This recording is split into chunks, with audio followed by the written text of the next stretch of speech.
Hello everyone, good morning, সুপ্রভাত। কেমন আছো বন্ধুরা? আশা করি সবাই খুব খুব ভালো আছো। তোমাদের আশীর্বাদ ভালোবাসায় আমিও খুব ভালো আছি। আজকে নতুন একটা রেসিপি নিয়ে তোমাদের কাছে হাজির হয়ে গেছি। আজকে কি করছি বলো তো? না, এখন থেকে বললে তো কিছু টুইস্ট থাকবে না। এখানে নিয়ে নিয়েছি চিকেন কিমা। রসুনগুলোকে কুচি করে নিয়েছি, আদাকে কুচি করে নিয়েছি, তারপরে নিয়েছি পেঁয়াজ কুচি, টমেটো কুচি। কড়াইতে তেল গরম হলেই আমি দিয়ে দেব পেঁয়াজ কুচিগুলো। পেঁয়াজ কুচিগুলো একটু নাড়াচাড়া করে একটু লাল লাল ভাজতে হবে। পরে বলছি তোমাদের আমি কি বানাচ্ছি। তারপরে দিয়ে দিলাম রসুন আর আদা কুচিটা। ভালো করে রসুন আদা কুচিটাকে নাড়াচাড়া করতে হবে। নাড়াচাড়া এরকম করে পেঁয়াজ আর আদা রসুন একসঙ্গে একটু লাল লাল করে নিতে হবে। তোমাদের ভালোবাসায়, তোমাদের আশীর্বাদ নিয়েই প্রত্যেকদিন একটা একটা নতুন নতুন রান্না তোমাদের সঙ্গে শেয়ার করি। তারপরে দিয়ে দিলাম টমেটো কুচি। টমেটো কুচি দিয়ে ভালো করে নাড়াতে থাকবো। এই সময় দিয়ে দেব চিকেনটা।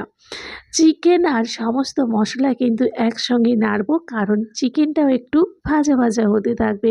তারপরে একে একে ব্যবহার করছি লঙ্কার গুঁড়ো।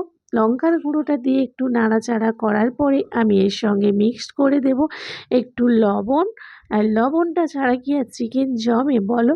লবণ ছাড়া কোনো রান্নাই জমে না। তাই পরিমাণ মতো লবণ দিয়ে একটু নাড়াচাড়া করার পরে লাস্টে আমি মেশাবো হলুদটা। হলুদটা দিলেই অন্যরকম একটা কালার চলে আসবে। হলুদটাকে এই তেলের মধ্যে একটু নাড়াচাড়া করতে হবে। তাতেই দেখবে চিকেনটা আস্তে আস্তে তেল ছাড়তে শুরু করে দিয়েছে। তার মানে চিকেনটা আমার আস্তে আস্তে রেডি হয়ে যাচ্ছে। চিকেনের কালার বাড়ানোর জন্য এখানে আমি কি মিক্সড করব সেটাই তোমাদের সঙ্গে শেয়ার করব। দেখতেই পাচ্ছ এই চিকেনে কিন্তু কোনো রকমের জল ব্যবহার করা যাবে না, কারণ আমি করছি চিকেন কিমা। আর সেটা কিভাবে কি দিয়ে তৈরি করব সেটাই তোমাদের সঙ্গে শেয়ার করব। এইখানে আমি মিশিয়ে দিলাম সয়া সস। এই সয়া সস দিয়ে ভালো করে নাড়াচাড়া করে চিকেনের কালারটা সম্পূর্ণ আলাদা করে নিলাম। ফাইনালি আমার চিকেন রেডি, মানে চিকেন কিমা রেডি। চিকেন কিমা তো রেডি হয়ে গেছে। চলো এরপরে কি তৈরি করছি সেটাই তোমাদের তো বলিনি, সেটাই বলি। এখানে নিয়ে নিয়েছি পালং শাক। একবার শীতের সকালে টাটকা টাটকা পালং পেয়ে গেছি। পালং শাকগুলোকে ভালো করে ধুয়ে ডান্ডিগুলোকে কেটে নিয়েছিলাম। তারপরে শুধু পাতাটাকে হাত দিয়ে দুভাগ করে নিলাম। সেই মিক্সি জারের মধ্যে দিয়ে দুটো ডিম আমি এখানে ফেটিয়ে নিচ্ছি। তোমরা দেখতেই পাচ্ছ একেবারে আমি পালং শাকটাকে কুচু কুচু করিনি, শুধুমাত্র হাতে দুভাগ করে নিয়েছি। দুটো ডিম ফাটানোর পরে পরিমাণ মতো একটু আটা দিয়ে দিলাম। তোমরা যেভাবে পরিমাণ মতো নেবে সেরকম পরিমাণ আটা দেবে। তারপরে এখানে নিয়ে নিলাম লবণ। পরিমাণ মতো অল্প একটু জল মিশিয়েছি, বেশি জল ব্যবহার করা যাবে না। তারপরে দিয়ে দিলাম মিক্সি জারের মধ্যে। মিক্সিটা ঘুরিয়ে নিতে এরকম পাতলা একটা ব্যাটার তৈরি হয়ে গেল। তারপরে কড়াইতে তেল বসিয়ে দিলাম।